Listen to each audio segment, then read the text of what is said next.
বলো ভালো লাগে। হ্যাঁ আর একটু স্পষ্ট করে বলো। কালকে স্কুল বন্ধ, তোমার এখন কেমন লাগতেছে? ভালো লাগছে না? কেন লাগছে না বলো? স্কুলে আসতে পারবে না, আমাদের সাথে দেখা করতে পারবে না, এর জন্য ভালো লাগছে না? আহারে, এর জন্য মন খারাপ।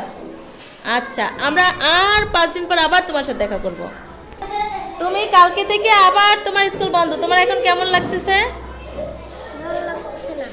ভালো লাগতেছে না? একটু কান্না করো তো।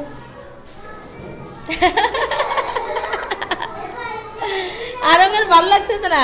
বলো আরং, কেন ভালো লাগতেছে না এটা আমাকে বলো। কারণ আমি বাবা মারা বলেছিল ভালো করে পড়াশোনা করতে, তাই আমি ওইটাই ধরে নিলাম।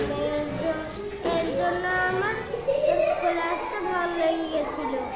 ও, আমাদের কারণে স্কুল আসতে ভালো লাগে নাই? ম্যামদেরকে ভালো লাগে নাই? তাই ম্যামদেরকে ভালোবাসো? ও রে সোনা রে, এই এই ভিতর ঢুকো, ভিতর ঢুকো। আচ্ছা, আর তোমার কালকে থেকে 5 দিন বন্ধ, তুমি 5 দিন পর আবার আসবে, ঠিক আছে?